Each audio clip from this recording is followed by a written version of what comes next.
Perhaps it's necessary just to do a little recap.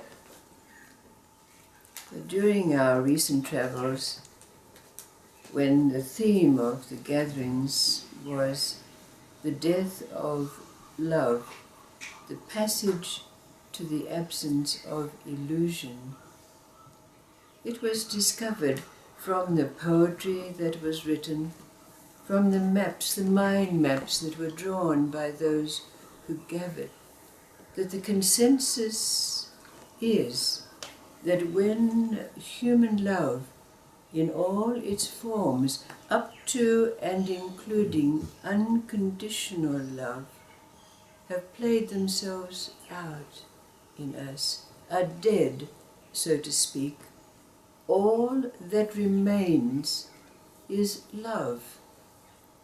So the question that arises out of this is, what is this love that remains when all other loves are dead? And when we arrived at the realization that the world is the way it is because of perception, and perception is the way it is because of conditioning, and it being arrived at that the answer to our question lies beyond perception, it places us on the horns of a dilemma. What is this love that remains when all other love, all human love, is dead? So there are several stories.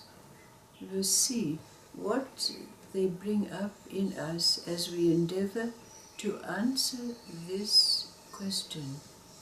The first is an old story about that master who gathered several of his disciples together, and he asked them a very, very profound question. And he said to these disciples, you can only answer this question if you can find a needle in a haystack. And he asked them directly, how would you find a needle in a haystack? And the first disciple said to the master, well, I would examine every piece of straw until I came to the needle. And the master said, well, yes, that is the Jnani path, the path of knowledge. But that path can take many lifetimes, as it would take to examine each piece of straw. So he turned to the second disciple, how would you find the needle in the haystack? And the second disciple said, well, I would set fire to the haystack, and when it was burned, the wind would come along and blow away the ash, and the needle would remain. And the master said, yes, that is the path of devotion, a very direct path. But how sad that all of the experiences of life are burned up and wasted, so to speak, taking that pathway. But each of you have realized the nature of a needle, and the first recognizes that in relationship to the hay, the needle is immortal. And the second disciple, he said, recognizes that the needle itself, the metal, is indestructible. So you both have a realization. But what if you recognize that you have a magnet, and knowing the nature of a magnet is to draw to itself and you take that magnet and you walk around the haystack until you find the path of least resistance, and naturally, effortlessly, the needle will come to unite with the magnet. The second story is a story about that king who had an only daughter who he adored with all his heart. At any moment when his daughter came to him asking for attention, he would stop what he was doing and give fully to her. And in those interactions, very often what they exchanged were stories. The king loved to regale his daughter with stories. And she would often say to him, "Father, Father, please tell me the story of the shofar." Now we know that a shofar is like a conch shell. It's used to call down prayers or call to action. And so, as it happened, the king and his daughter were riding out to another kingdom for a fete, a festival, when their carriage crossed a bridge. And with the bumping of the carriage over the bridge plates, the princess was thrown out over into a deep, deep ravine. Now, of course, the king sent out his soldiers, his courtiers, to try to find his beloved daughter, but she was not to be found. They came back to say to the king that she was nowhere to be seen. The king was totally bereft. He went into constant mourning. But as it happened, the princess had fallen on to a ledge. She was battered, bruised, and abrased, but she managed to crawl to find herself shelter for the night in a cave. And during the night there was much noise, because this cave was the abode of a group of thieves who kept all their loot and found a place of safety in the cave. Of course, when they entered and found this young being, injured as she was, they tended to her carefully, and she became very dear to them. She regaled them with stories, and she grew more beautiful as the days went along. And the king himself remained in a state of deep sadness.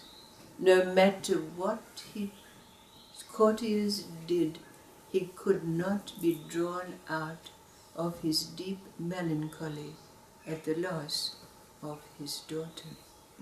They tried everything to no avail. One day, referring back to the princess, they were in town. She, with her thieves in disguise, felt herself drawn to the palace gates. She had completely forgotten her background and who and what she was. But she found herself at the palace gates, looking nostalgically, something stirring in her deeply.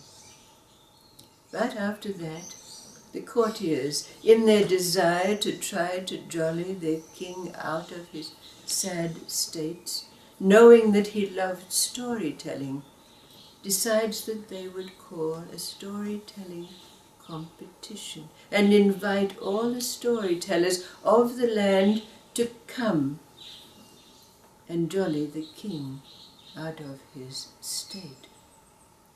This came to the ears of our princess, and she decided that she was going to enter this competition. Of course, her caretakers tried to dissuade her from doing this, but she was determined, and she practiced and practiced her stories until the day came when those who were storytellers gathered at the palace. The king sat there with his eyes downcast, not paying attention to what was going on, not particularly interested.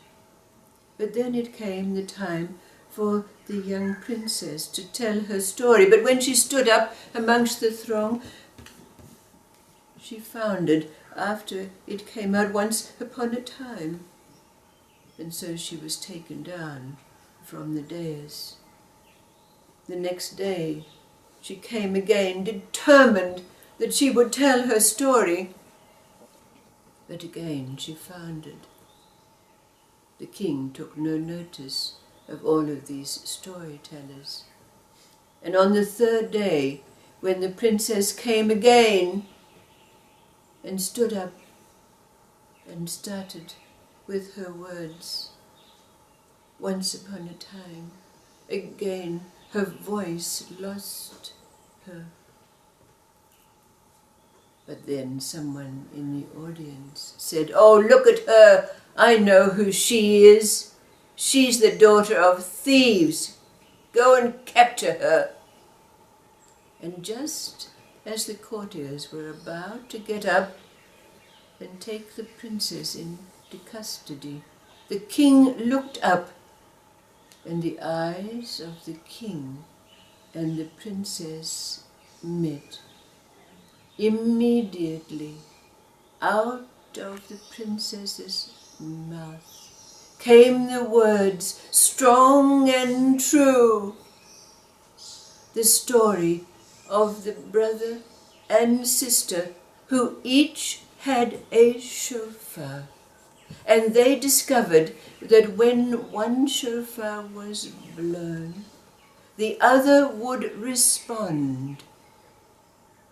And the story goes that the brother went off with his friends into the forest one day, and because he was interested in all the animals and the birds and the growth within the forest, he parted from his friends, who left him there, and night fell. He was very afraid. He was hungry and thirsty, and he looked in his little knapsack, but all that was there was the shofar. So he took it out and blew. And when the shofar blew, his sister's shofar in their home responded and blew a note long and melancholy, and she knew that her brother was in danger. So she blew her shofar, and he responded. And so, with the shofar, the brother was guided safely home.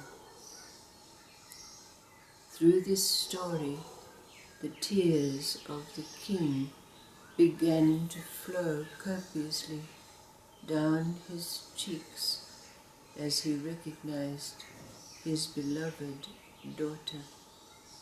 And when the story was ended, he arose and drew her to his chest with love and gratitude.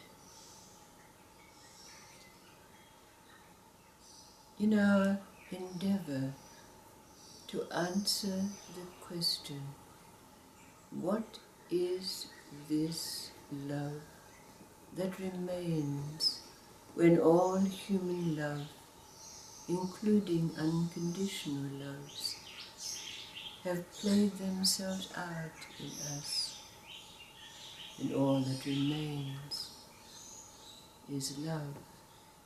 And our answer can only be found beyond perception. What is it that arises in us from these simple stories? What does this magnet and this shofar represent for us, in us, as we endeavour to answer the question that's posed? The magnet, the shofar.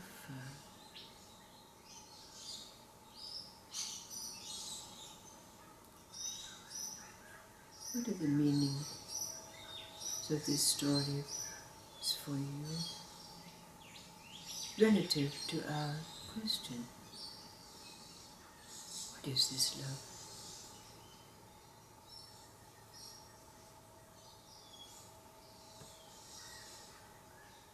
Magnet, the shofar.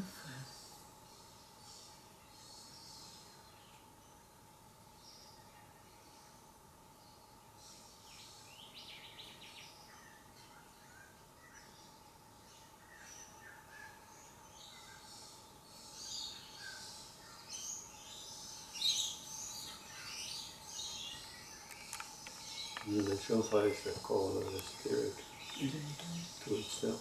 Yes.